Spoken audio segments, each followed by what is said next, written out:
Vous pensez que cette petite main pourrait bien être celle de Deadpool sur le poster de Wolverine 3? Ça tombe bien, nous aussi.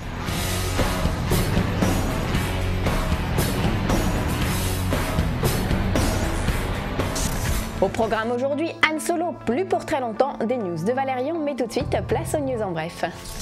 Kingsman 2 sera encore plus fou que le premier, selon la scénariste Jane Goldman. Et là, comme nous, vous vous dites comment faire plus dingo que la scène de l'église, par exemple, si ce n'est tomber dans la surenchère.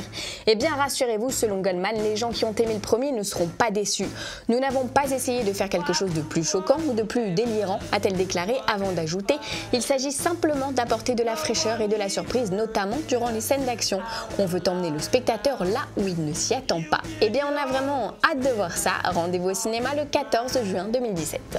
La Planète des Singes 3 a fait l'événement au Comic Con de New York. La Fox y a d'ailleurs dévoilé une affiche animée du film dans laquelle César nous met en garde. La guerre entre singes et humains est imminente. Un combat dont on connaît d'ores et déjà l'issue, et c'est bien là tout l'enjeu du film, parvenir à captiver un public qui sait déjà la fin, un verdict en salle le 9 août prochain. Dans le petit monde d'Arrow, on aiguise ses flèches très en avance. Alors que la saison 5 vient de débuter sur la CW, la productrice Wendy Mericle a révélé à Empire que la suivante était déjà à l'étude, alors qu'elle n'était même pas encore commandée et qu'elle ferait office de reboot. Reste maintenant à savoir si ce sera avec ou sans Stephen Amell que l'on imagine bien passer l'arc et la capuche après 5 années de bons et loyaux services. D'autant que les audiences US sont un peu catastrophiques. Allez, aujourd'hui on papote Star Wars et plus précisément Han Solo qui sera la vedette d'un spin-off prévu pour courant 2018. Alors vous le savez, c'est le jeune Alden Ehrenreich qui prêtera ses traits au contrebandier intergalactique, mais qui pour jouer le rôle féminin principal de ce film centré sur la jeunesse du héros popularisé par Harrison Ford. Eh bien, 3 actrices sont en lice pour rejoindre le film. La première, Tessa Thompson, révélée dans Creed, l'héritage de Rocky Balboa, et que vous verrez bientôt dans la série Westworld et le 3e volet des aventures de Thor. La seconde, Zoé Kravitz, fille de Lenny, vue notamment au générique de Mad Max Fury Road et la saga Divergente.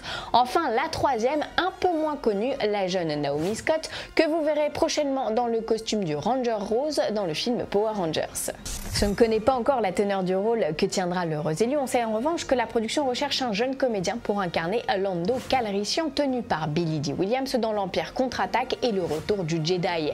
Et c'est Donald Glover qui est aujourd'hui pressenti pour jouer le camarade d'Han Solo, Donald Glover que vous avez pu voir dans Seul sur Mars. Et tout ce beau monde aura bien le temps de faire connaissance, car si l'on en croit une information publiée par le Daily News durant le mois de juillet, pas moins de 3 films centrés sur Han Solo devraient voir le jour. On reste donc au taquet. Aujourd'hui, dans le coin des fans d'Oignon, on répond à un tueur en un qui voudrait des infos sur Valérian. Eh bien, une première affiche du film vient d'être dévoilée. Un poster sur lequel on aperçoit le duo d'agents spatio-temporels Valérian et Laureline qui débarquent de leur vaisseau spatial l'Intruder sur la station orbitale Alpha où ils vont devoir restaurer la paix. Début de la mission le 26 juillet 2017 pour Cara Delevingne et Dan Diane. On vous parlait tout à l'heure d'Arrow qui prépare son reboot, et bien pendant ce temps-là, son acolyte Flash répare ses erreurs. Et il aura de quoi faire dans la saison 3, puisqu'il faudra carrément remettre de l'ordre dans la chronologie qu'il a bouleversée à force d'aller et venir dans le temps. Enfin, nous, on n'aura pas de quoi s'ennuyer.